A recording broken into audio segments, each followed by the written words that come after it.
Welcome to Motor City Metrics. I'm Cameron. Alongside me, we have Chris, Raj, and Yoop. Raj is currently in Lakeland. You can go ahead and listen to us on Apple Podcasts, Spotify, or wherever you listen to podcasts. I guess we'll get this started by Raj. What's up in Lakeland? What you have to tell us? Well, first and foremost, thank you, Cameron, for hosting this evening. I am currently sitting in the thank you to Sherry, who is Tigers. She's been working with Tigers minor league tracker for a long time doing photography, and she allowed me to stay in her humble abode. So not bad of a view this evening as sitting outside out here. But yeah, there's plenty. It's been really cold for this time of year in Lakeland, so that's been kind of an adjustment. But the first couple days, observation-wise, it's just been a lot of the whole hum drills you've been seeing out there, the batting practice, getting some insights from just in terms of just getting these guys like the best shape of their life kind of moment too. The Japanese media is in full effect here for Maeda. So that's been an adjustment a little bit because he's had a crowd really following him around everywhere he's gone. As far as like just batting practice stuff goes too, same thing. It's been the batters are behind these guys. I mean, the pitchers have been in camp for a few weeks now. So that's going to be a little bit of expected struggle to see the batters kind of behind. But as far as observations go, Cole Keefe has been playing primarily first team with Javi Baez, turning a couple double plays, and I posted some video on my Twitter account, and so he looks pretty good out there. We've seen Riley Green, a lot of the first team groups in batting practice, and Hinch has been doing they've been the pressing the drills about making sure they're not blocking because making sure they know every single part of these new rules when it comes to blocking a play or blocking plate. Blocking the bases. Yeah, blocking the bases. Blocking bases. Yeah. Yeah, there's been a lot of emphasis on that to again, and just all the signings too. Just the amount of signings. We'll get to one of them today, but there's been a lot of. We've been seeing some minor leaguers come in camp early on. We've seen Isaac Pacheco, Lyle Lockhart. This was his first time here because he literally went from Tulsa to Erie. So, manager Gabe Alvarez, Joey Cora, who run the batting practice, you can tell the difference night and day. He's out there. Him and Baez have a real good bond together. A lot of chirping out there, but I will say AJ Hinch has been in a very good mood. Just lording over the camp. Well, there's a different vibe now that Miguel Cabrera is gone, and the locker room is a lot different. So, but yeah, there's other stuff we'll get to a little bit. But yeah, definitely, I will say it's a lot more of a younger atmosphere. That's for sure. Now, have you done anything this week where we'll see an article in the news that says a Florida man did this, and this? Yes. So I will say this, and I kid you not, Sherry was there with us. We're driving to the barbecue the other day, and there's a dog. There's a weird dog on the street, right, running rampant on the street. Rampant. And I wish I was on the phone, my work phone. And I wish I would have taken video of this because this really happened. A fat dude on one of those scooters, like chasing the wiener dog, while his wife was wearing one of those Moo-moo? trying to be moo-moo. She was wearing moo-moo, and the guy's yelling at the scooter, "Get back here!" And Sherry, who's driving the car, was trying not to run over the dog because the dog went in the back, and the guy's yelling at us to go. And it was so Florida man moment. I was so stunned. Sherry and I were both like, that just happened? That just happened? That just happened. Mm-hmm. So, yeah, there was a lot of some FWT moments. But I will say this. The one thing about the experience about the road trip that I will tell you, please go to Buc-ee's. Am I saying that correctly? Yeah. Dude, Buc-ee's is the best. Buc-ee's. That place is... I mean, you're talking about the ultimate shine or ultimate example of consumerism. 200 gas pumps, gentlemen. 200 gas pumps. Do they need that many gas pumps? Is there that many people there getting gas? If you want to get DEF for your vehicle, you do that. You can get charge stations for your Tesla. It was, I mean, at 5:45, I left Chattanooga. I couldn't sleep because Chattanooga was a halfway point. I stopped in Dalton. I'm like, stop at Dalton. It's 5:45 in the morning. Keep in mind what time I stopped in there. It's 35 degrees in there. It's cold.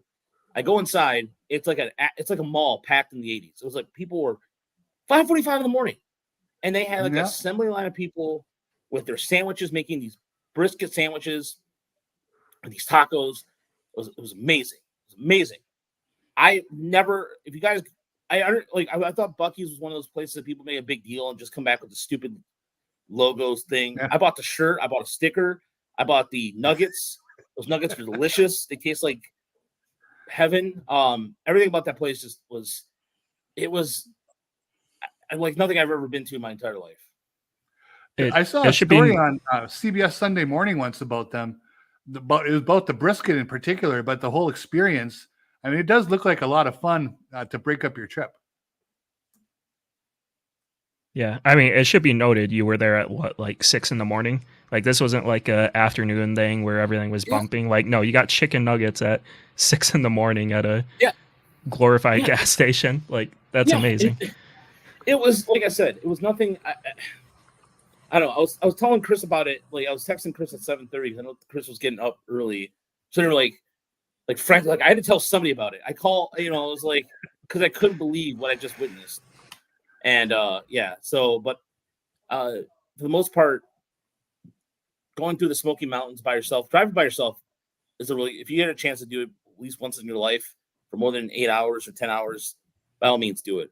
Helps mental clarity and so nice. So before we get into the nitty gritty of spring training workouts, we should probably go over the Tigers signing Gio Urshela to a 1-year, $1.5 million contract. And there's incentives for plate appearances hit. I think he gets like $100K at 500 plate appearances, then another $100K at 550. Nothing crazy. Gio Urshela, a big name on the Yankees past 4 years. Tigers got him for $1.5 million to, I guess, come compete for the third base job. What do you think about the signing, Chris? I think you were the lowest on the signing from the Discord. So yeah, I mean, I feel like we've brought him up before. He's kind of one of the fringe guys that was out there where you're wondering if he's going to get a major league deal. I don't mind it. He doesn't do a whole lot for me. It feels like a redundancy in several areas. I know, it's interesting because people will talk about him being this really great defender, and he'll make these spectacular plays. You'll see he makes a lot of highlight plays. I remember when he was on the Yankees, they're like, oh, he's our solution at third base. But then, basically all the defensive metrics, defensive run saved thinks he's good. Up, slightly above average since 2019. He's like, what did I have? I have it up here. He's plus 11 defensive run save, which is 4 better than Jose Ramirez and right near Alex Bregman, with Cabrian Hayes being number 1 with 65. But outs above average considers him well below average in terms of defense. I think it's his range. He just apparently doesn't have a ton of range, but once he gets to it, he gets everything. So maybe that's a good fit next to Javi Baez. It just feels a little bit to me like a lot of insurance here. His insurance in case Matt Vierling doesn't hit and isn't a third baseman, and in case Andy Ibanez doesn't hit and isn't a third baseman, in case Zach McKinstry doesn't hit and isn't a third baseman. You've got another major league experienced option there.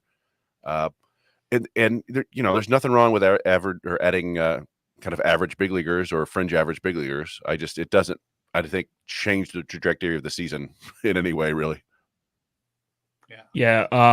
Deadly Ninja Bees wanted to know Urshela's injury. He missed most of last year with a fractured pelvis. I think that was to end the year, right? I think he started the year fine and ended the year with a fractured pelvis. So that's something to keep an eye on going into the year. What was your reaction to the trade? Yeah, the signing? The old saying, right? There's no bad 1-year contracts, so certainly got to throw that in. It's dirt cheap, and that's fine too. It's something the whole offseason has been built around, right? This, and we've said it numerous times.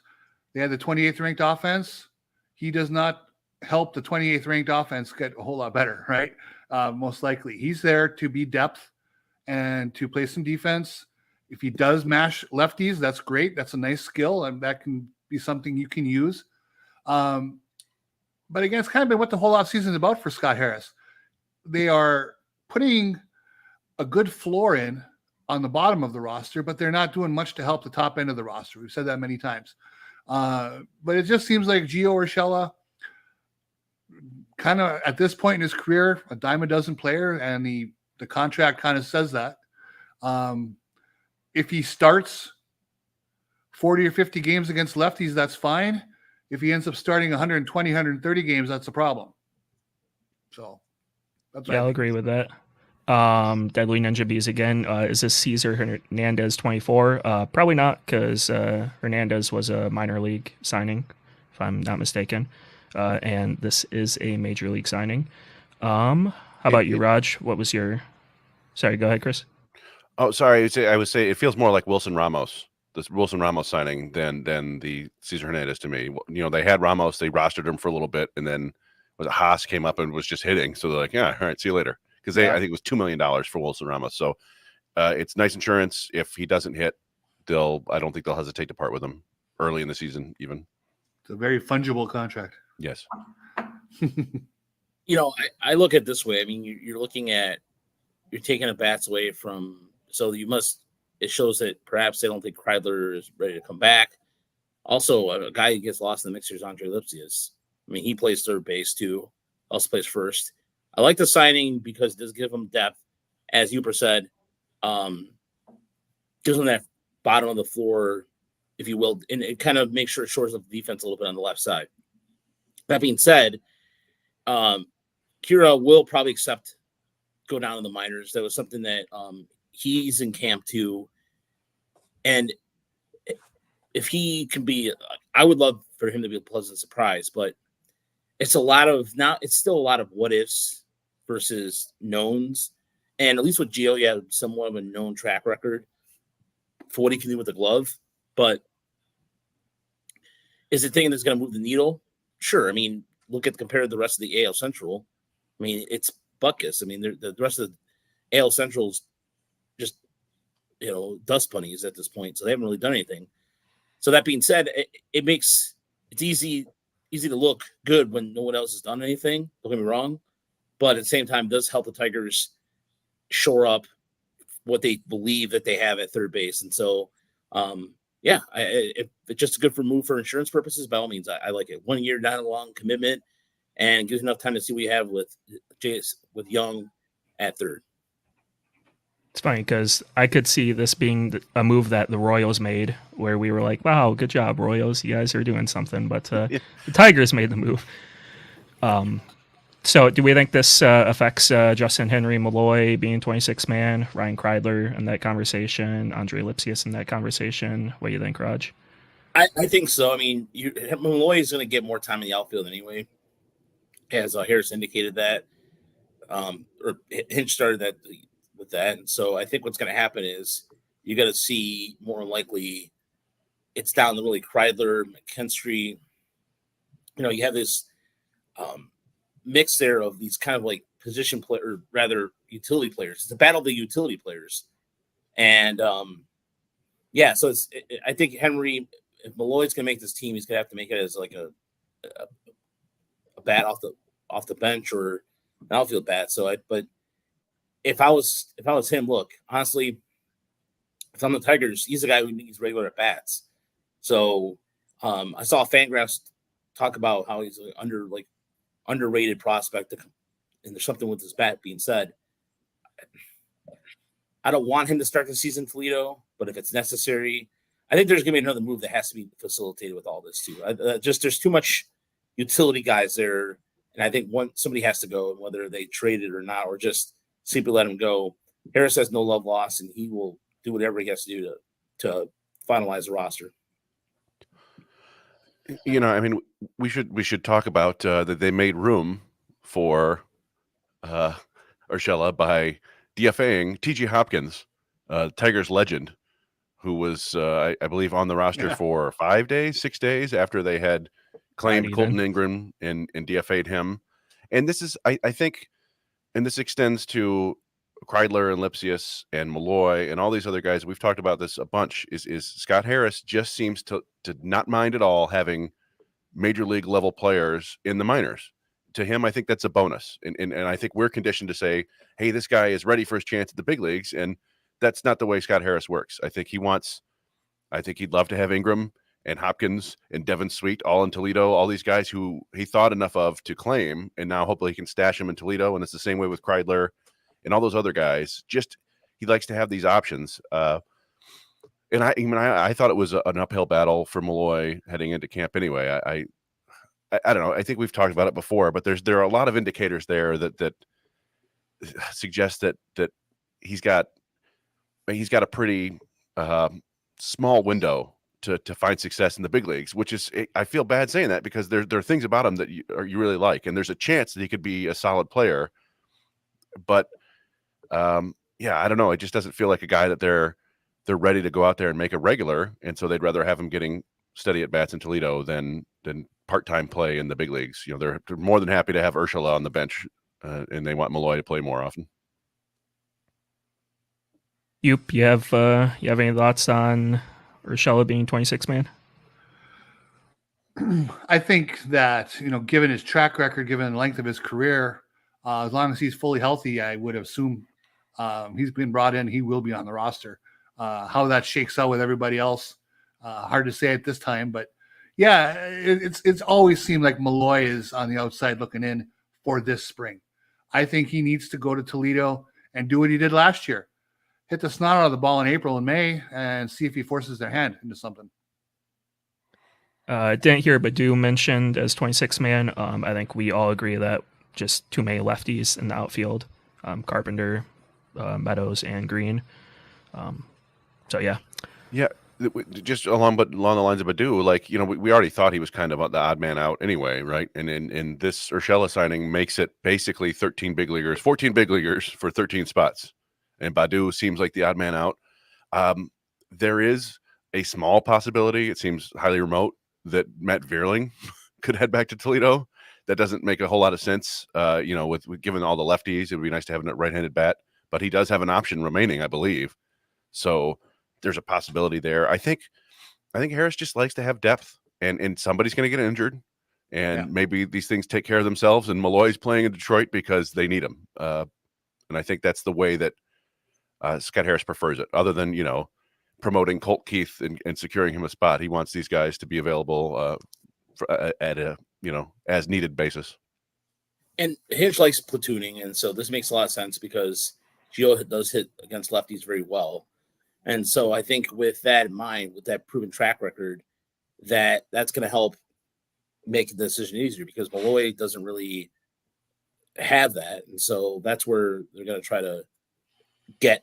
This is a young team in general. So I think the reason why people are just okay with it, as Paul said in the chat, is because the bat. I mean, the Tigers need another bat. I mean, we saw this earlier in the chat with bringing in JD Martinez. But you see what the free agent market's going on right now. One thing that I wanted to mention real quick is the Marlins signed Tim Anderson. I mean, to a really below average. I mean, they really, really put the screws to Tim Anderson. And that was kind of like either take it or leave it, or, and that was it. And Tim Anderson, the guy won MVP. I mean, the guy has won a batting crown, and this guy gets anyway. But my point is, that could be the same thing with JD Martinez too. Now it's going to be one of those things where now any team is expected to have an opportunity, and so with Detroit, this is for them a good way to not only quote purpose of PR, but it gives them that veteran bat that for sure is going to give you production. Hey, let's go ahead and move on to Tigers' first spring training game this Saturday. AJ Hinch said that Reese Olson, Mason Engler, and Brant Herter will be some of the guys throwing Saturday. I assume there will be more than those three guys. And I guess let's talk about the pitchers first with Live BP.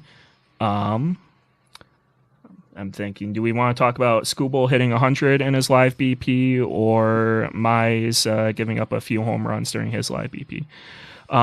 Do you guys have any issue with Skubal hitting 100 in his live BP? I think I think it's just a byproduct of him working out in the off season really well. But I'm not gonna make much of it because no one made a big deal about that, but we all made a big deal when Michael Fulmer was throwing 89 early on before he started getting his miles per hour. So I'm not going to make a big deal of it. What I'm encouraged to see, though, is Brant Hurdler getting out there early on. This is a guy who last year pitched 13 scoreless innings. Well, we're going to talk about the Todd. We're going to talk about the jerseys. We're definitely going to be talking about that. There's a lot to talk about that a little later. But Brant Hurdler is really impressed by Hinch has been impressed by him, and rightfully so. He was a workhorse for Erie last year. It's good to see him getting in there. And Mason Engler, by the way, lost weight. He's a skinny dude, but he looked different. Like I don't know if you guys saw him during batting practice, but I took a couple pictures of him, and I didn't even recognize him. It took me a second to realize who it was. He's looked pretty good early on in camp, and Olsen, same thing. But I think this is a good opportunity to see what the Tigers have on the back end of their rotation. So, but I definitely would love to see what they're going to do with Hurdler going forward. And I know probably you're going to see him start the year at Erie, more than likely. But I'm interested to see how he does against hopefully what we get him against the first run against the Yankees. Look good, like in terms of facing the crops of the Yankee hitters. So here's a dumb question, but when Skubal hits 100 and so on, over the years, has the technology gotten better where there's no such thing as a quote unquote hot gun anymore? I mean, is it more universal than it used to be? Chris, I mean, at West Michigan, for example, I think West Michigan was a prime example of a hot gun, but I think it's gotten better, hasn't it? Yeah, I mean, these are all, TrackMan, Edgertronic, Rapsodo, stuff now that's where they're getting those. I'm sure that there are still, miscalculations and alignment issues. And honestly, sure. JJ Cooper wrote an article, I think, about the differences in how fastballs are even measured now, whereas they used to be measured kind of halfway between the plate or as they cross the plate. And now they're measured basically right out of the pitcher's hand. And that, makes it seem partially like guys are throwing tons and tons harder. I think the average fastball is much harder now, but there may have been guys throwing pretty damn hard back in the day, like, Nolan Ryan. I saw some people worry that it's too early to be throwing that hard and, velocity spikes are an indication of potential injury. And I think a guy was probably, it seems funny, but to get out there and face batters for the first time in spring training, I bet you there was more adrenaline than you'd think. And it wouldn't shock me if he settles down a bit. It is not really flirting with triple digits, maybe until the middle of the season again. Now, today also, the quotes from Mize, I've talked about his fastball in the past and what I think of it from watching, and again, just watching on television, which doesn't make me an expert. But I really liked how he talked about some of the changes he's been making and what he's seeing, hoping his fastball will become more of a weapon, because then we got something to talk about. Yeah, to read that whole quote, Casey Mize said today, this is from Cody Stavenhagen, Casey Mize said today he's getting around 18 inches of induced vertical break compared to about 15 inches in the past. Casey Mize, quote, "We just think the fastball up can be more of a weapon," and said it should pair well with a splitter, but Mize also talked about pairing it with his curveball. So yeah. I believe today's live BP was his first live BP. I don't remember if he threw one last year before he got shut down. Definitely first one of the spring, though. Yeah, I don't think so. He threw against I think he threw against a couple live batters at Comerica Park before they shut it down, though. I'm pretty sure. Maybe he did, but no. And here's another thing I noticed about him too today. It could be just the way and I wrote about this on Motor City Bengals. Before he came to the set, like this, his hands are now lowered a little bit. and he was pitching. Looked like he was pitching from the stretch exclusively, but looked like his windup was a little different. The way he was planting his foot down, and one of the things he did talk about was getting a bigger glove because the analytic department told him to. And he has he's still. And I went around. I looked around the locker room, just did a quick glance, and most pitchers have 3. Him and Maeda both have 4. So if you notice here, look how when he comes to the set, you'll see here in a second. And notice where his glove is right there when it comes to the set, right there, the belt. Before in 2022 was higher set. And you can tell right. I mean, again, this could be just him during batting practice. Could not be his full set, but it looks completely different. It looks his pitching, his windup, his follow through command looks a little different. Or excuse me, his mechanics look a little different. They've been tweaking it a little bit. So, but yeah, he was talking about his glove. Anyways, getting back to the glove, and he's still breaking them in because with a bigger glove, it allows him to hide what he's going to throw. And so him and Maeda both who throw splitters.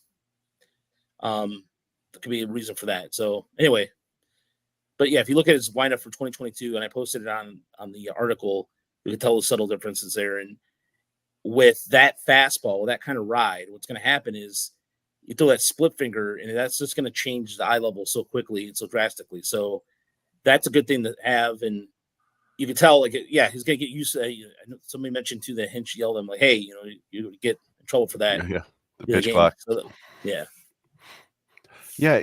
I mean, to Youp's point about the fastball, I mean, the 15 inches of IVB is generally considered kind of the dead zone. You want either higher, 18 to 20, or lower, like 12 or below would be more of a sinker. And 15 is just kind of exactly where the hitter is expected to be, which is kind of what we saw at times with Mize's fastball. Mm-hmm. But yeah, to hit what he said, it's going to help play the splitter play up because of the differences between, the movement there. But also it's kind of, he mentioned the curveball. That's kind of the traditional Astros model, right? Is a high spin, 4-seam fastball at the top of the zone and a downer curve. That's kind of, it got in vogue so much that pitchers don't really do it as much anymore. But if they think it could work for him, I'm sure that would be helpful. And we've seen, and we've heard Mize talk before. He's a smart guy about all this stuff. He's into this stuff, and so he's going to try to maximize himself. I thought my initial reaction watching this was that maybe he'd shorten his arm action a little bit. The delivery looks a little smoother to me. I think there's still a little bit too much stress on his arms. It feels like his legs get out front, and then he's kind of whipping his arm around. But it looks better to me. And honestly, it's just nice to see him up pitching at full strength, right? And what looks to be pretty good velocity. The range of outcomes, obviously, it can go anywhere, right? He's had that's still a major surgery. We don't know if he's just going to be mediocre, if he's going to attain the same level we saw in his full season, or as I've speculated about in the past, are we going to see the guy maybe we've never seen, the fully healthy Casey Mize? Because if we do, and if that fastball is playing up and they find better use of his splitter, man, if we see a level of Casey Mize that we never really saw even pre-draft, then hell's coming to breakfast for the AL Central. I mean, that could be pretty nice. So that's a legit possible outcome. So that's really one of the big things to watch this year. Especially if you combine that with that kind of spike curve he has too. I mean, he throws like a slide that spikes. They've classified, I think, as a slider too, according to Baseball Savant.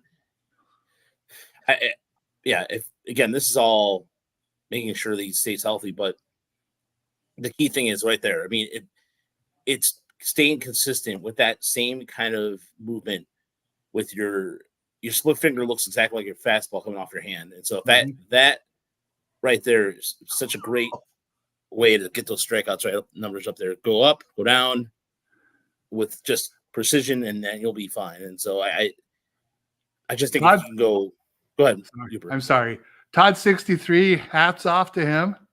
He got the Josie Wales connection on Hell's Coming for Breakfast. I was curious where that was from. Yeah. I've heard of the outlaw Josie Wales, but I did. Yeah. No, I we talk about this just about every week, but it's even with Mize being, and it looks like that fastball. I mean, that's Javi Baez, but it looks like that fastball has some more zip to it and carry through the zone at the top. But no matter what, we really don't know how many innings he's going to throw. That will ultimately be, a big factor in the season. If they let him loose and he goes 120, 150 innings and just pitching well, then yeah, things could change drastically. But that was a nice breaking ball right there. I don't know if it's a slider or the knuckle curve or what, but it's and you talked about, Raj, I think earlier, is that at this point in spring training, the hitters are well behind the pitchers. They've hardly seen any live pitching, and the pitchers have been warming up and they're getting close to their ideal stuff. So it's tough to judge too much, but I don't know. It's been fun seeing these videos. The other day, what did we get? We got Brant Herter. We had Skubal. Who else was? Olson was out there pitching, right? Yeah. Englert pitched. I guess should be noted that Baez did take him deep, I believe, in this first at bat of his. Nice. Was that talked about on Twitter? Because I don't remember seeing that. I did make sure to make a comment asking the Baez haters what they thought of this right here.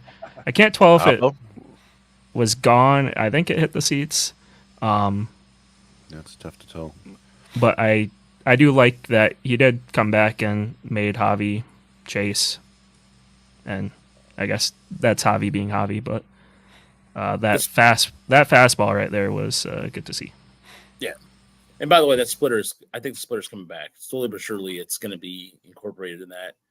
But as I asked Hinch if a splitter has a lot of strain on the arm or to cause a lot of injuries, because that's been kind of a known myth, but he said no. So that's the pitch right there. But yeah, I'm not going to make too much out of the hitter. Like, just again, it's just good to see him out there. Period. I mean, last year he shut it down early and just was kind of over it, but this year it's coming out and there you go, just dealing. It's just batting practice again. It doesn't mean anything till Saturday. Like, even Saturday doesn't mean anything. Let's be honest here, but still. It's just the drill.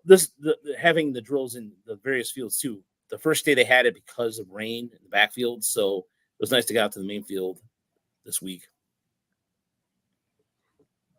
I haven't.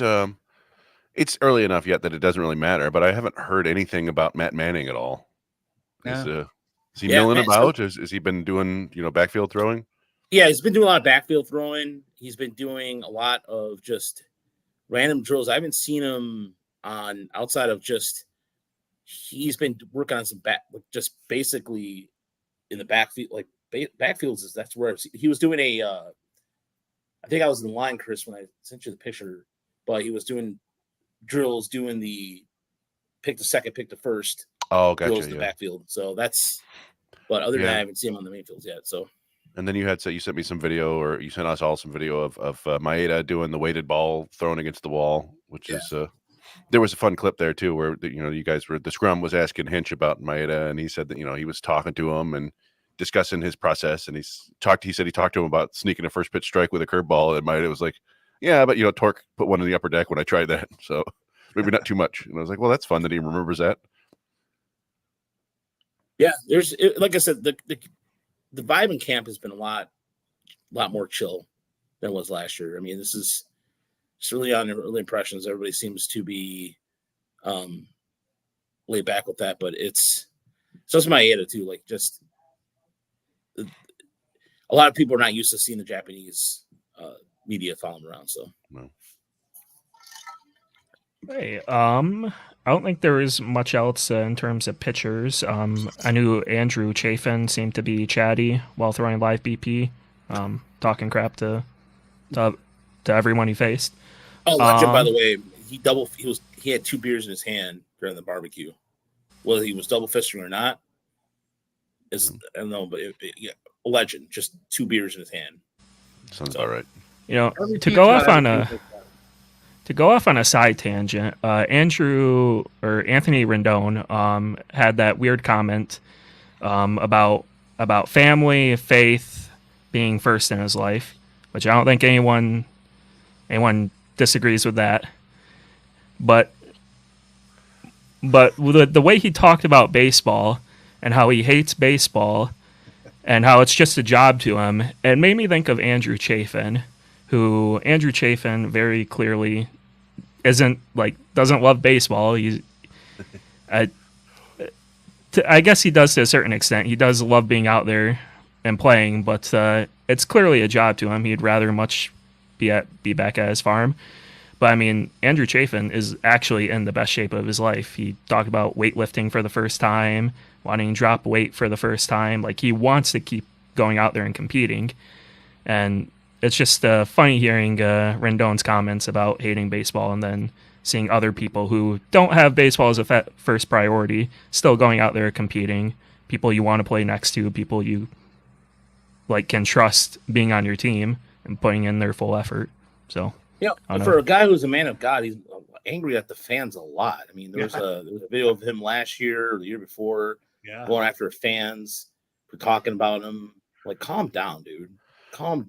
For a man of God, chill. Well, so here's the I have no particular fondness for Anthony Rendon. He was a great player when he was healthy, but I also know that this aspect of his personality was known when he was still with the Nets. I mean, that was a big part of signing him to a free agent deal. And so, I mean, part of me is like, well, Angels, you got you should have done more research, or you should have known this is a potential thing that's going to happen. And we talk about, as fans, we think about you got the easiest job in the world. You just go out there and play. Well, there's so much more to it to be in a professional athlete shape and to be out there and to be able to face live pitching. And if your heart's not into playing baseball, practicing for 5 hours a day before your 3 to 4 hour game, I don't think you can get that back. I mean, that might just be a totally sunk cost for the Angels, but I also kind of understand it. If you don't love baseball to kind of an insane degree, then you're probably not fit for the major leagues anymore. And once you reach a certain age, your body might not be able to handle it anyway. That's exactly what I was going to say. If you have that aloofness about it, when you're in your 20s, your natural skills can carry you through probably no problem. But once you start to diminish in any appreciable sense, and you don't have the drive to stay where you were, then you're likely to start seeing some issues. And I'm sure that's where he's going to be. I just see somebody like Alan Trammell out there in the fields. Still taking grounders. Every time we see him. And I'm not kidding. Like, Chris and I have seen him in Erie almost every time we've gone to Erie. Alan Trammell's been there almost every time. Or West Michigan or Toledo. And he's usually on the field taking grounders and talk He is literally, but he is taught. I mean, he is barking at people, all that the entire time. It's not just for show. Alan Trammell, this is in his guy's in his 60s, I think, and he's still going out there. So it depends on. I'm not gonna poo-poo Rendon for that necessarily, but dude, if you don't want to be there, just don't be there. But just don't just to sit there and mail it in and just well. That would be a dick. I mean, all the checks are going to clear. Yeah. I mean, I personally, I think he's doing it to torture Sam Bloom, the former Angel. The whole media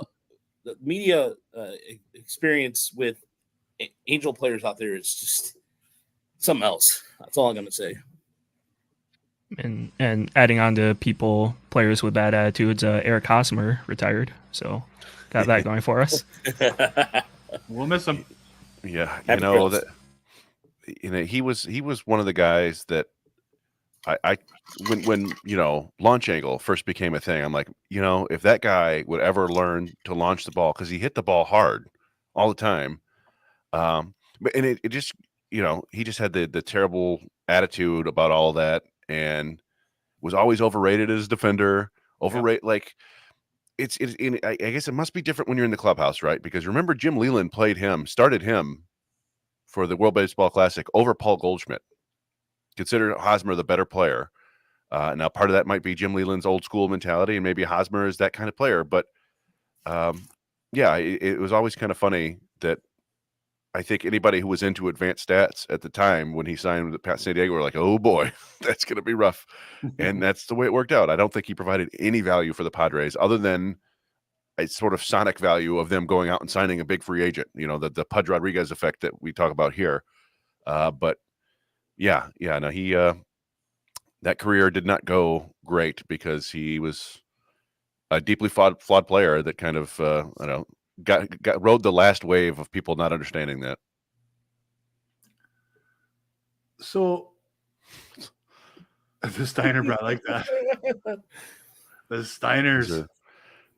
Does Cameron have any idea who the Steiners are? Nope. No, I'm just laughing to be a part of the joke. Yeah. So they were. Was it Scott and who? Rick. Scott and Rick. So Steiner, they were actually they were legitimate. Like, I don't know if they won national championships, but they were college wrestlers for University of Michigan, I believe. Yep. And then they went on to become pro wrestlers and kind of giant beefcake buffed out like steroid looking wrestlers. So one of them Scott did. Scott became a real Big Papa Pump. Was that his? Yeah, Big Papa Pump. But these are the Steiner brothers right here, ladies and gentlemen. Yeah, they were great. Yeah, the old classic WCW guys. Hall of Fame. I made a comment saying he looks like Sam Laporta when he's in the batter's box. He just looks like a tight end. So, I mean, this is one of those things, and this is where we get to toot our own horns a little bit, right? As the guys who cover the minor leagues, where it's fun/funny seeing everybody, and it's just natural in spring training, right? But everybody write these like glowing articles about Justice Bigby and Brent Herter and stuff. And we're like, we were telling you guys about that about 8 months ago, 10 months ago. And the thing with Colt Keith, and I think it's gonna surprise people when they actually see him play, is despite that size and they think he's a big beefy dude, he's actually a pretty damn good athlete. He's close to an average runner. He might be above average underway. He moves pretty well. Now, when you're that big and muscular at this age, there's a chance that he stiffens up pretty quickly. But I think at least early on, people are going to be a little bit surprised by how well he moves. Yeah. Raj, you want to comment on Keith being at second base, how he looks? Anything you notice? I think his big frame, honestly, he was able to, on some of the videos I posted, he was able to turn the double play just fine. I think, as Chris alluded to, he's correct. He moves very well for his size. That quick first step, was able to, his footwork too at second base, pretty good. So I'm not, his big frame. I mean, I look at guys like, he reminds me of I'm trying to think of like another example. Like, it's just a big body second. I mean, look at a guy like Ed Rutschman. I mean, that guy's huge. I mean, some of these guys are like, it's becoming to me almost the second basemen are not the 5'9", 5'8" guys that you used to seeing anymore.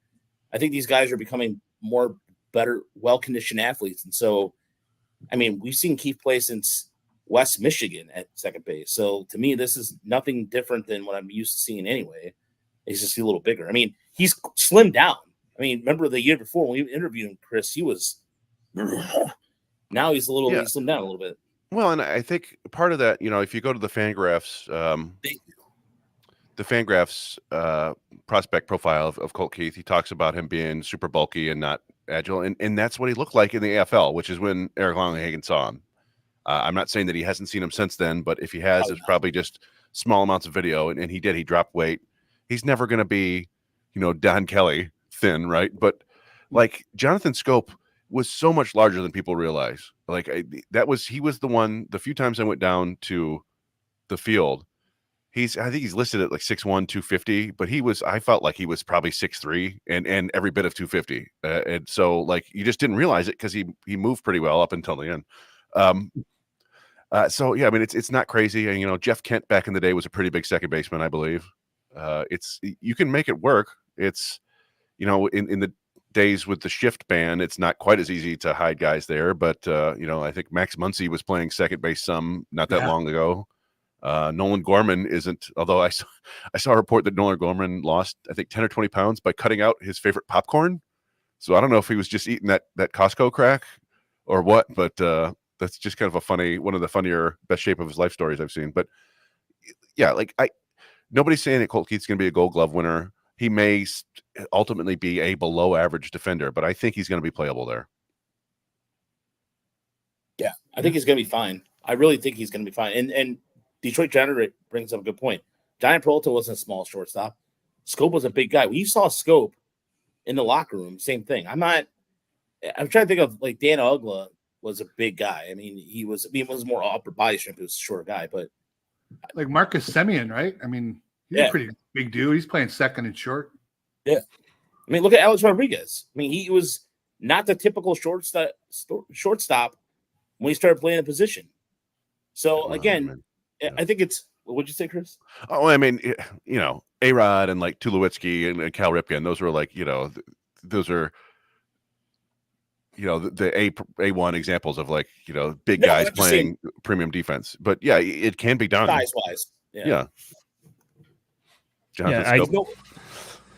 I grew up on Placido Polanco and Omar Infante and these small, stubby guys over at second base. So seeing Colt Keith kind of looks weird over there. The Craig Biggio types. And yeah, I mean, that was for a long time. That was, I don't know, baseball had these roles, right? It was Juan Samuel playing second base or like Altuve, these little guys who were going to bat second in the lineup and bunt. And they're just not really that way anymore. And like I said, you know, that they're gonna lose some defense by playing Colt Keith at second, but they need bats in the lineup, and he's got a chance to be a good one. So I don't think it's going to be a death knell to their defense or anything like that. Since when is we're trying to nitpick a guy being too big for this team? Yeah, well, they're an athlete. They're an athlete. You know, and you know, not to just continue to talk about this, but you know, Grayson Greiner, no one had ever seen a 6'6" catcher. And he ended up being okay defensively, right? Like he was enormous, but he ended up being just fine. Now, he wasn't much of a hitter, and that didn't work out. But you know, just let's let him go out there and prove us wrong before we get worried about his defense, or prove us right. I mean, that's what I'm. Well, yeah, but so. Okay, so. Oh, I'm sorry. Go ahead. No, go ahead, Yoop. Well, this week they made a small trade with San Diego for Blake Dickerson, the left-hander. So I found that trade to be very interesting despite the low stakes, you know, because the guy was a 12th round pick last year, but he got $500,000, which is more than they're supposed to be paid unless there's money left over from their bonus pool, right, for the Padres. And it turns out $500,000, if you look at last year's draft, is roughly the equivalent of a fourth round late in the fourth round draft pick with bonus slot. So in some respects, they viewed him as a fifth round talent. And to make this trade, you got to believe Detroit had him pretty heavily scouted. Otherwise, why would they have pursued this, right? Because he didn't pitch as a pro after the draft. So Detroit must like him. They gave away $500,000 in international bonus money. Is it too optimistic to say they added a fourth round draft pick in some sense to their coffers, to their organization? No, I mean, I wouldn't say so. I think that's kind of the way I looked at it. It's, you know, the Tigers themselves took kind of an interesting tall prep pitcher in the 12th round in Andrew Dunford. They only paid him $370,000 or so, which is still, yeah, it's still like 6th round money. And we don't have to get into all the specifics of it, but teams will do that because you get like the first $150,000 is essentially free. So they're, instead of paying a guy $350,000 in the 5th or 6th round, you pay him $500,000 and it works out that way. And yeah, it's definitely an interesting move. It's the sort of stuff that we used to complain, or at least I used to complain about Al Avila. There was a lack of creativity, lack of moves like this, just spending money or moving money around to get more talent. And you do kind of wonder, like, you know, if San Diego spent $500,000 on this guy, why are they already giving up on him before they ever saw him? My next question. Sometimes that happens. I think infamously the Dodgers got rid of Yordan Alvarez before he ever played for them because they needed, who was that reliever they got? Josh Fields. Josh Fields, yes, the former Mariners first round pick, I think. So sometimes teams just are like, you know, they don't like him that much. The other aspect of it is the Padres have done quite well on the international market, particularly these last couple of years. That, you know, Ethan Salas 2 years ago, this DeVries kid is supposed to be outstanding, the one they got this year. So they may have just outstanding connections on the international market, and they may have a guy there that they really love and they think that can have a huge ceiling. And the other thing, and we see this sometimes, is they may have gotten sniped. they may have been saving money for a prep player that they were trying to push to the 10th, 11th, 12th round, and somebody else took him. And so they go, well, we've got this extra money. Who do we sort of like? And they go, well, we kind of like Blake Dickerson. And so they give him money and they go, hey, we don't really like him that much. It's no big deal. It could be a little bit of all that. But I think it's an exciting move for the Tigers. And it's another guy that I'm looking forward to see in the next year or two. I mean, he's a big, lanky kid. You can dream on him. And guys like this, they don't necessarily work out much. But if it doesn't, it's not a huge deal, right? It's money that they apparently weren't going to spend in the international market. And if you look at it this way, I was going to say, if you look at it this way from a sense of arms down below AA, this just gives them another. They don't really have a lot of lefties down past that. I mean, if you look at it from a starter perspective, down to Lakeland to start the year, it's really slim. So it just gives them another lefty, either however they see fit, whether it's the bullpen or starting wise. So I like that aspect of it, because otherwise it could have just been took another flyer on the free agent that they were just flipped around 2 months later. But this gives them at least a younger arm to look at and shape and work with. It's just one video, but basically this is a hit the mascot video here. He threw behind one guy, but he was all over.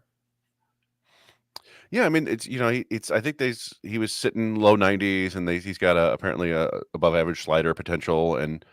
But yeah, to Roger's point, like in the draft last year, they added Paul Wilson, but they added like 4 or 5 other high school pitchers, and he's going to be with that group of Jake Diaz and Andrew Dunford I mentioned, and Jonathan Rogers, a couple other interesting young arms. It'll just be fun to see what the development staff can do with these young moldable pieces of clay. We haven't seen that a lot. A lot of the pitchers that have come through the system, aside from Job, are all college guys, and they've tweaked them and made them better. But as we saw with Job, sometimes with those high school guys, they can get light years better very quickly. So I'm excited to see what happens with this kid if he's healthy. I thought there was some concern. I don't think he pitched after he signed last year, and I don't know if there was an injury there or what. But I don't think they would trade for him if he was, crucially injured. Right. Yeah, as far as his velocity right now, I'm not worried about it because the kid's out of high school. So, I mean, his velocity will increase. You're hoping his velocity will increase. So I'm not worried about it. Yeah, in a frame like that, he's going to add 20, 30 pounds probably at least, and maximizing the delivery. Yeah, you wouldn't be shocked to see him sitting in the mid-90s later. And sometimes guys don't ever throw harder, but what with modern training techniques, I'd be shocked if he's not. Yeah. No, it's a good investment long term. And he's from Virginia Beach, where my family resides, my extended family. So I'll be pulling for him for no reason, really. I've heard, because he's from a place I've heard of. Yes, I like it. Hey. Oh yeah, go ahead, Cameron. I was just going to move on to batting practice. As Raj seen from BP. Very perfect. Yeah, in terms of batting, like I said, batting practice, just bats are still a little behind. Riley Green got some extended action out there, first day, second day, but other than that, it's just been really seeing the first group. I didn't go, like I said earlier today, I didn't get a chance to go today, but I'm going back tomorrow. So tomorrow, Scott Harris is meeting with everybody, and then I'm not sure when that's going to be, but there'll be some Scott Harris stuff tomorrow morning. Same thing with Hinch before. They had a golf outing today, but they're going to be holding a meeting. Harris is going to hold courts, I'm assuming, to talk about the Gio signing, but they'll be at 8:45 tomorrow. So just as a heads up, for anybody that is on Twitter or X, I'll be throwing some stuff out there. All right, so Javi Baez isn't going to be hitting left-handed? Yeah. So, okay, thank you for Javi Baez is not going to be hitting left. He was doing it to fool around. Calm down. There's this thing. I'm really, again, I cannot stress to you enough. Batters are going to be behind. But there are people that say that Javi Baez is already mid-season form. Come on, man. I mean, it's just, look, I know that people have problems with Baez. I get it. but it's the first week of spring training. It's not even March 1st. Give the guy a break. Good Lord. I mean, come on. It's just everybody's going to look for anything to pick on Baez. And you know what, man? I honestly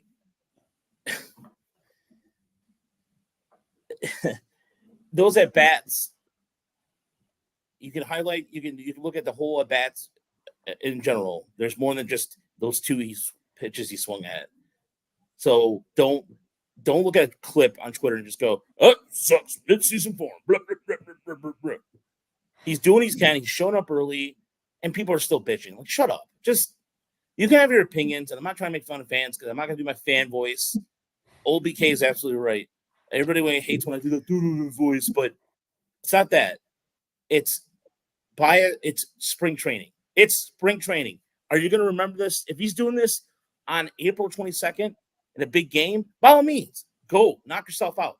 Then you get mad. Everybody, you get mad then in a big situation. Actually, you know, I'll take that back. If he's doing this in September, then you can get really mad. In April, still kind of like, okay, you can get frustrated. But the narrative on 97.1, you know that's what they're going to be talking about. It's just this. It's just, here we go again with Baez. 248. It's just, it's predictable. Rinse and repeat. Seriously. You know, one thing I'll say, and I don't know if anybody else said it, but you know, I went down to a handful of games last year in like a reporter capacity, just kind of, you know, hanging out, and got on the field, and Javi Baez was taking left-handed BP then. The final round of BP, I remember because it was the day, it's Jonathan Scope's last game. I was watching BP. Oh yeah, that's right. In the final round, Javi was hitting left-handed, and he said, you know, later, I guess when somebody asked him about it, he said, yeah, it helps him loosen his back. It's something he's done for a while. I don't think he does it every game, but this is nothing particularly new about it. And I've heard of players doing this before. Steven Moya used to take right-handed BP in the minors, at least, and you know, he was a lefty, and I think sometimes it's just something guys do for fun. Again, these guys are practicing like 8 hours a day, so let them have a little bit of fun, or else they're going to hate their job like Anthony Rendon. Well, no, how old is Baez? Right, he's 29. He's 30. Just turned 30. Turned 30.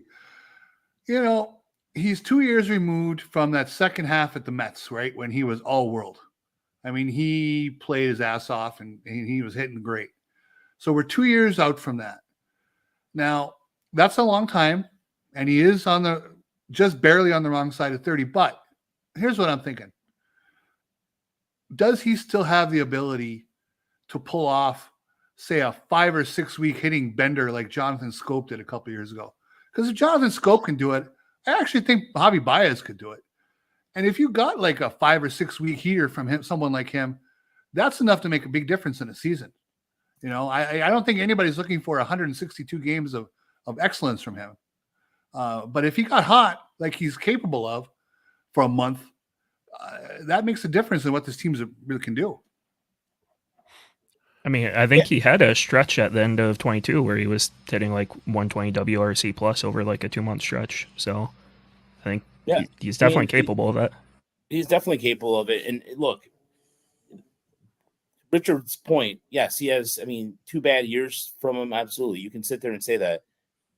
When you suck for 2 straight years, again, defensive metrics, whatever you want to, in terms of his back, issues that people don't know about. Has it been Woodward Sports tagged the Tiger Mile report with him and Josh Smith being the worst contracts in Detroit history? Stop. How soon do we forget Jordan Zimmerman? Yes, exactly. Not even the worst Avila contract. Yeah, that's exactly my point. Like, I understand what Woodward Sports was trying to do there. They took a guy who was trending, and they put it with another random guy that had a bad contract. I get it. I know what you're trying to do there, but Darian Hatcher. Yeah, but you get compared, Darian Hatcher. Oh, that's another good one. Dean Palmer. I can go on and on about these bad contracts. Come on. It's just like Josh Smith and Javi. Oh man, I don't know. Well, I'm just gonna wait. I'm gonna wait till he does the regular season, and then wait till the regular season, see what he does then, and then bash the guy. But for spring training, no, I mean, here's the thing. Like, to Youp's point, a lot of the hopes for winning the Central might ride on Javi Baez not being terrible this year, right? Like if he's just slightly below average or God forbid above average player, which we've seen from him, that takes the Tiger ceiling up, I think, pretty substantially. Maybe 3-4 wins even. And we've seen. I even remember last year after he got benched in Toronto. Remember, it seemed like for about 2 weeks after that, he seemed like the kind of old electric Javi. Maybe wasn't hitting home runs like you expect, but he was productive, and then it kind of disappeared again. And I don't know if we talk about this at the back, if it's concentration, what it is. Maybe having Cora here will help keep him on track. I do think it's still in there. It's just, I don't blame fans for being kind of skeptical and upset because he hasn't really shown it. But again, it's not like he's 39 and can't completely come back. I worry about his bat speed. I worry about him getting a little older, but I don't think we've seen. I think there's going to be some good Javi Baez left in his career. I don't think we've seen the best of him in a Tigers uniform. So Raj mentioned that if Javi comes up in a clutch situation and he doesn't perform, then you can start being mad. Well, Javi had an 820 OPS with runners in scoring position last year, so he was driving them in when they were on base. Now, I don't really necessarily believe in clutch hitting, and overall he wasn't a productive hitter, but when put in the situations, he was a productive hitter. I remember that pinch hit double down the right field line, and I believe the Tigers went on to win that game. So, on top of that, if you're going to pay attention to something Javi Baez related for spring training, pay attention to how he does against fastballs. Don't worry about sliders outside. Don't worry about him swinging and missing. Pay attention to what he's doing with fastballs. Is he hitting them hard? Is he hitting them into the outfield? Is he pulling them?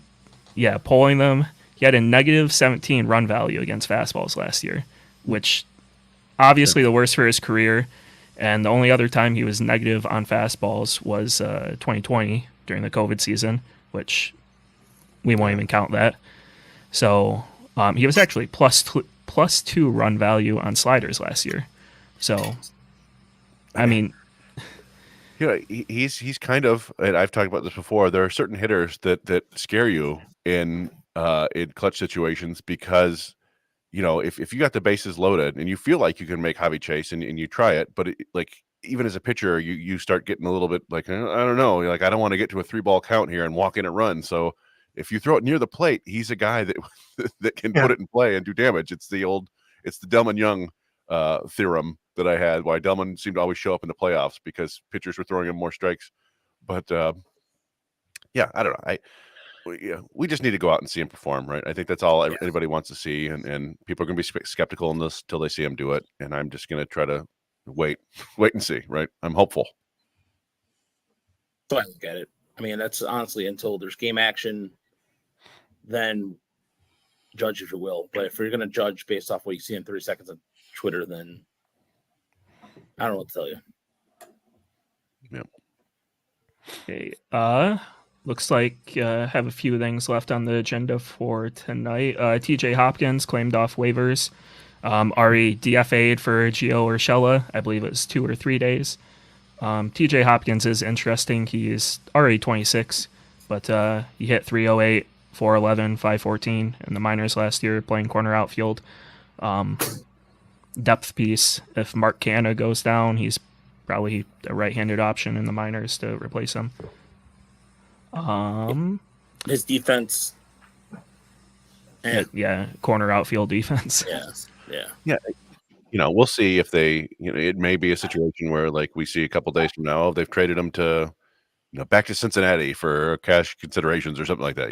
We'll see. It wouldn't be the worst thing in the world to have another red-handed outfielder until although if you got Big B and you got Malloy out there and probably Baddoo down there, I think it I don't know. I feel like Scott Harris's approach to to player acquisition at this level of the roster is kind of like he just likes to try things on, right? He goes to the changing room a lot. He's going to try this guy on, and then he might buy him, he might put him back on the rack. Like, and there's nothing wrong with that, I suppose. But I don't know. Like I didn't even bother. I've learned now to not really even bother to research these guys, like, because they're here one day and gone the next. I don't know. Like there was.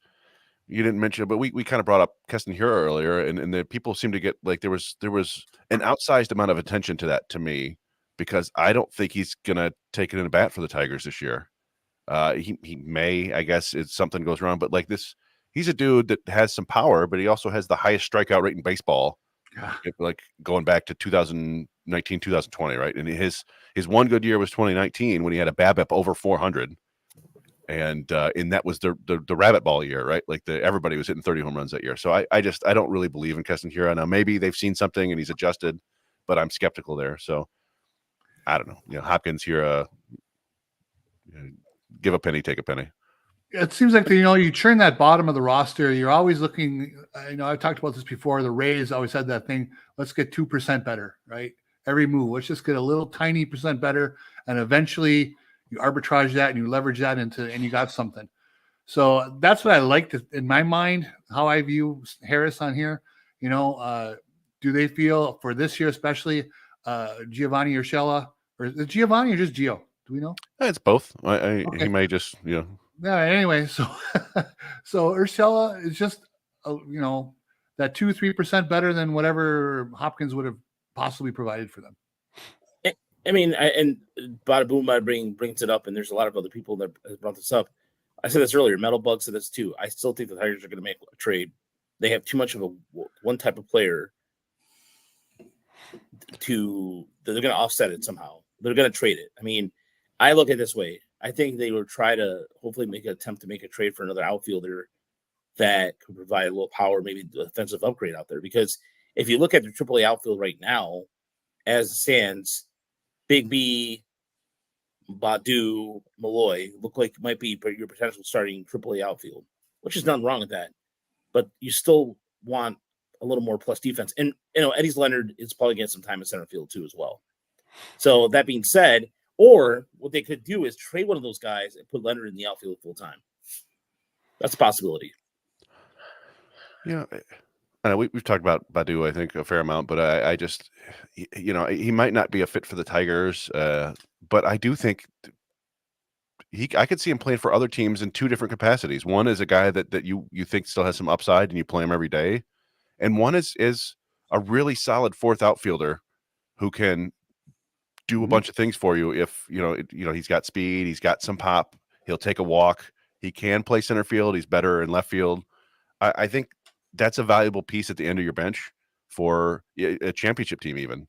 Yeah. But the Tigers might be in just kind of that weird spot where they're too mediocre to afford a guy like that on the bench or to be playing him every day. But I don't know. We'll see what happens. We talked about it earlier, 2 months ago, that maybe the Padres seem like a good fit because they don't have any outfielders, but nothing's happened yet. So maybe they're waiting to the end of spring training.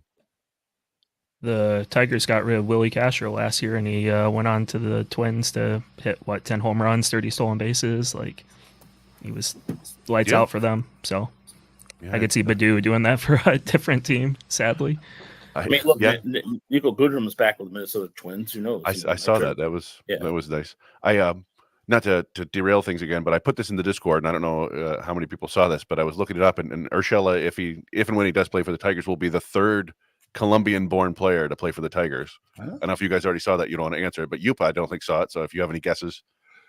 Ooh. Wow. I don't. There haven't been a ton. No. I saw it, so I can't say. Are they in this century? Yes, absolutely. They are both within the last 16 seasons. Probably,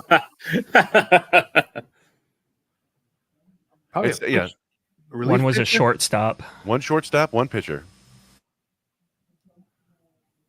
Davy Cruz wasn't a Colombian, was he? Nope. Oh. This is a dead spot in the show. I got nothing. Sorry. Well, people are guessing. Yeah, Polanco was Dominican, I believe. Guillen and Infante are both Venezuelan, I think. Edgar Renteria is from Colombia. Oh, remember that was the big Jair Jurgens deal back in 2008, I think, right? Yeah. I hated that trade. Good God. And Tigers legend Julio Teheran is from Colombia. Oh, geez. Julio Teheran. One outing? Made one outing, 5 innings, I think, 1 earned run. Very solid. One of the great Tigers pitchers of all time if you just go by rate stats. Nice. So anyway, sorry, I derailed it, but I thought it was kind of fun. No, that's a good one. Yeah. Then we got injury updates, I guess. Sawyer Gipson-Long, left groin strain after a bullpen last week. I don't think that'll probably. I mean, he's probably going to start in Toledo anyway, so I don't think that affects opening day for the Tigers at all. And then Brendan White sidelined with a right elbow soreness. I don't think they gave a timeline or anything. So that's a little scary. Yeah, that is a little scary, and that kind of affects what they're going to do with like likes of Mario Diaz, some of those guys down for AAA. So that's really more of a AAA kind of thing, possibly even. It affects the Toledo roster more or less. Yeah, I mean, I think there was a chance that a healthy White could have cracked the bullpen to start the year, but certainly he was going to be in the mix. But you never ever want to hear elbow troubles. I made the bad dad joke with Raj the other day about TJ Hopkins, how they just wanted one TJ in camp to ward off any other TJs. But you worry a little bit about Brendan White. Although, sometimes we've seen in the last few years that sometimes elbow strains, they may be more like a 3-4 month rehab situation than a full TJ surgery. Cross our fingers there. I think that's basically what happened with Dylan Smith last year. Is he went on the shelf pretty early and then eventually came back and seemed fine. So we're hopeful for Brendan White there, and it's a bummer for Gipson-Long, but hopefully it's not an arm, so just some rest and he'll probably get back on track and be fine for Toledo to begin the year. That kind of leads me to a good question, because with White, talking about him as a dark horse, who replaces him as a real dark horse for the bullpen? Well, I know Raj isn't going to like this, but I would say Keider Montero. I would. You don't really care, obviously, but I'm in agreement with you that we'd love to see an international starting pitcher. But boy, I don't know. The stuff there might play out of the bullpen. Tyler Madison, secret, although he's not even in camp, right? So yeah, Tyler Madison's on camp. Trey Wingenter. Wingenter. I haven't seen has control. Yet, but I think a dark horse for somebody like White. Yes, I mean, Miguel Diaz pitched pretty good last year at the end of the season. Again, I know it's September, so you can't really put that in there. But Montero, I did see him throw, and he threw bullpen, and he looked pretty good. And you could see he's off a little bit weight too. He's a little trimmer. He's a little slimmer, rather. Or Flores. And the biggest thing is with Flores, he basically said it. Hinch said, just throw strikes. That's all it is. So barring trade or injury, right? Who are we looking at? I mean, we got Foley, Lang, Shelby Miller, Chafin, Holton, Brisky. Do we think he's in? I would put Vest in right now, maybe ahead of Brisky. Okay.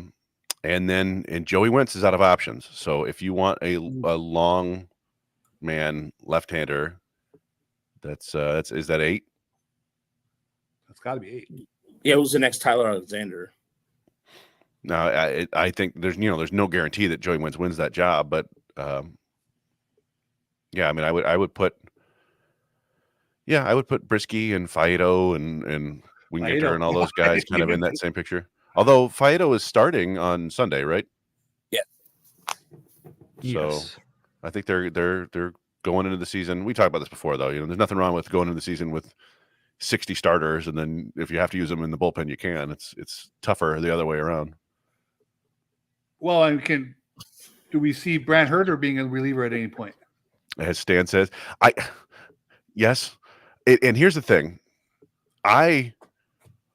we would have to go back in our DMs, but I was kind of saying, hey, Brant Herter looks pretty damn good in the middle of 2022, and I got a bunch of pushback from people who I won't name.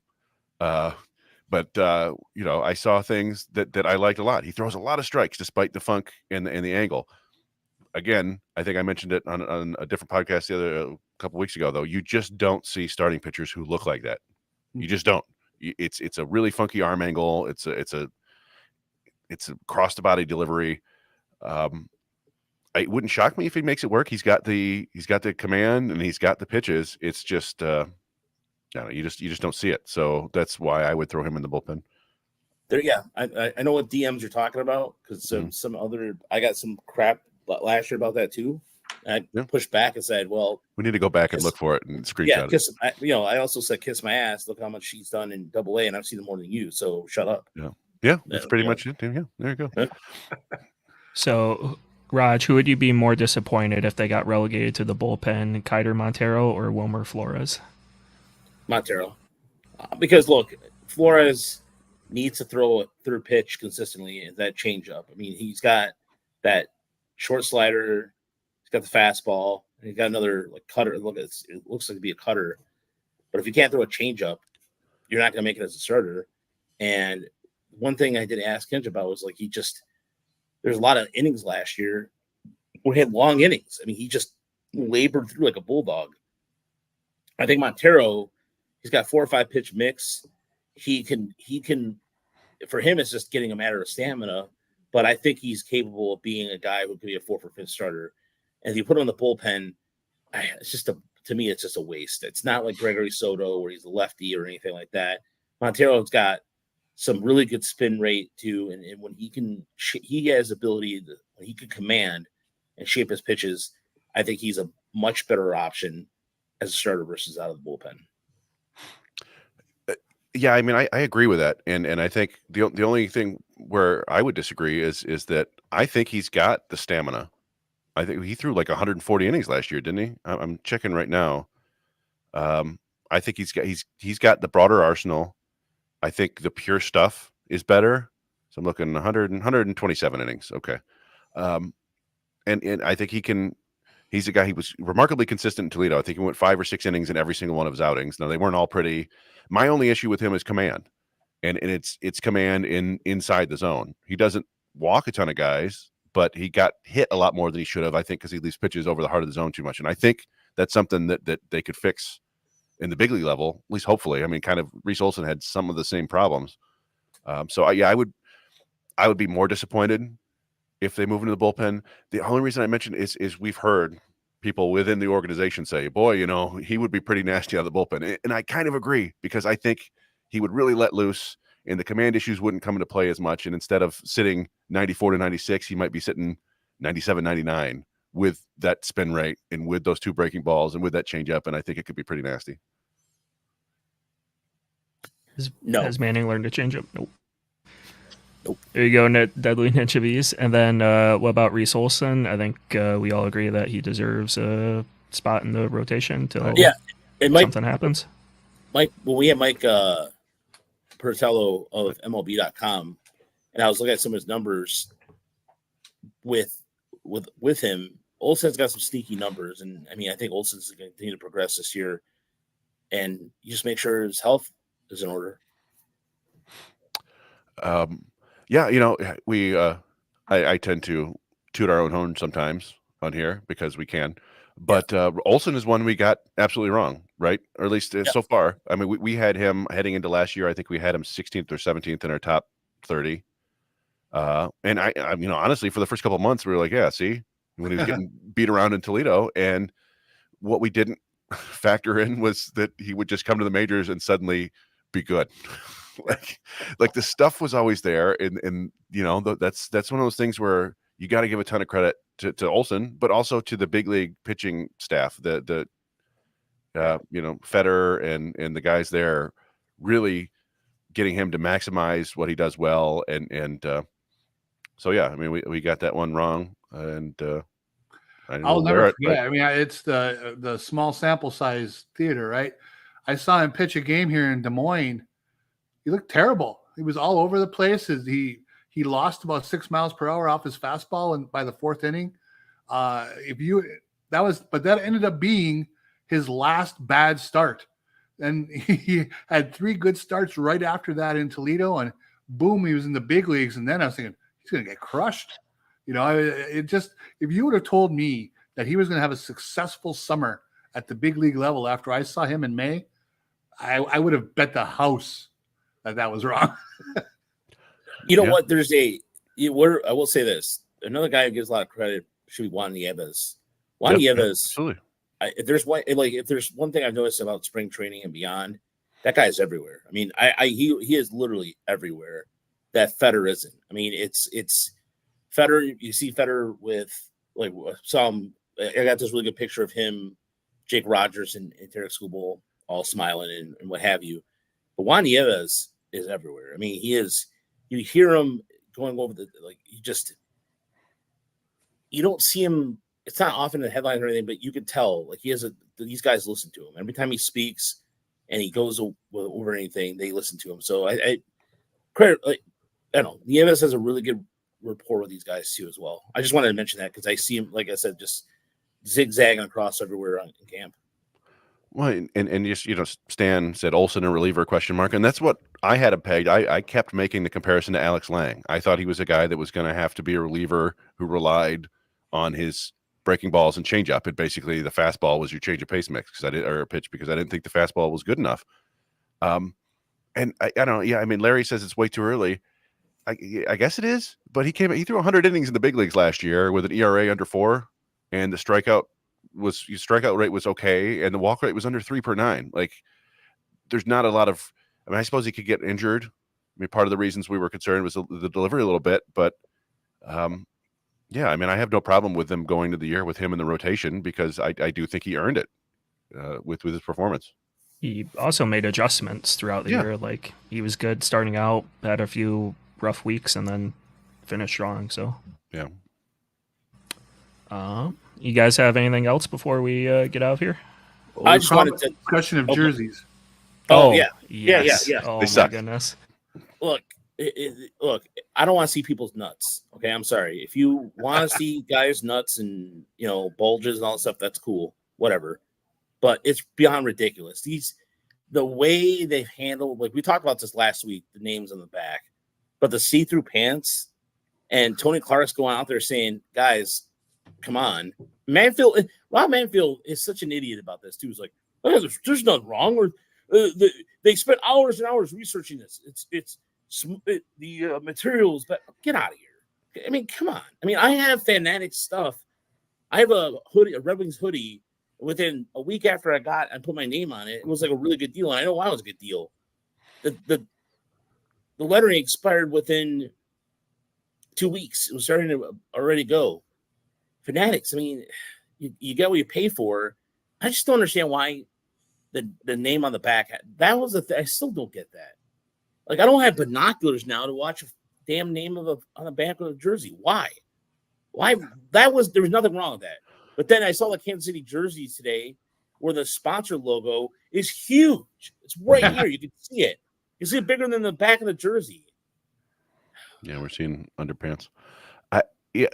From all accounts, there's nothing good about these. I guess I've heard that some of them think that they're comfortable, which good. You want to be comfortable when you're doing your job. But yeah, I don't know. Maybe they're hoping to get more female viewers. I don't know. I think it just feels like one of those. I think I compared it to the NBA ball a couple of years ago where they just made this change and it turned out to be a disaster. And they had to go back on it. I don't know. I mean, there are hundreds of millions of dollars involved in this, if not billions of dollars, right? I don't think. And one thing we've seen from Rob Manfred is he doesn't care about anything other than the bottom line, really. Sorry, the A's are leaving. There's another team in town. Like one of the more tone deaf things you've ever heard. So, yeah, I don't know. It may be one of those things where we're talking about it right now, and there's a furor, and then we get used to it, and it goes away. But if the players truly don't like it, then I could see something happening soon. Yeah. Well, they're supposed to be cooler in the hot weather, right? And judging by the pants, you can see through them. They probably will be. Yeah, exactly. And I mean, the thing is, they may change for the MLB players. It's not going to change on the fan side. They're going to be like that forever. Yeah, fan side is, especially when they took over New Era, the hats. Forget about it. It's such bad news.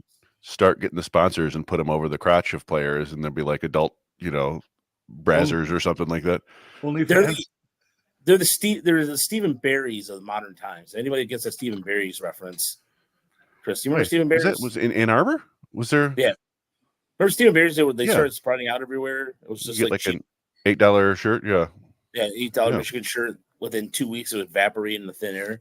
That's how it reminds me of. And maybe that's where this guy got his start at. I don't know. But all I know is it's a terrible look. And I think I saw a picture talking to Mark Feinstein of MLB.com about it. And he's just like pointing at the name. He's like, yeah. He's pretty adamant it sucked. Yeah, there's nothing good about them, right? It's it's unanimous. It's uniting the country. They're bringing the country together against these things. Again, Mike Trout did say he liked them, so that's gotta mean something, right? He's also a Nike man, though. Yeah. He is a Nike man. Did anybody watch the game tonight, the Dodgers and Padres? Yes. Well, I watched the first 3 innings still. Was it? I mean, were the jerseys really bad in action? Were you noticing them, or were you just? The only thing I noticed was the lettering. I mean, the back of the jersey is just so obvious. And then if you do a close-up shot, you can see the pants. But from the normal angle, you can't really notice anything. It is one of those things where a month or 2 from now, nobody will care. It's like the bigger bases. Yep. Nobody cared about the bigger bases after about a day. Though I see what happening is if they slide and they tear open, I mean, that could be an issue. Yeah, that always, when jerseys start falling apart, I remember that was an issue with Adidas jerseys in college basketball a few years back. It was like, why are these jerseys keep breaking open? But about that. Yeah, we'll see. But I want to go ahead. Oh, go ahead. I was just asking if we had any questions on Twitter or anything like that. I didn't notice. Nope. I didn't see anything. Nope. Someone just said he wanted to see Schoolboy hitting 97, 98 rather than 100 right now. And then I think if he's not overexerting himself, I don't see what the issue is. So. Yeah. Pikachu. I don't either. Yeah. Welcome.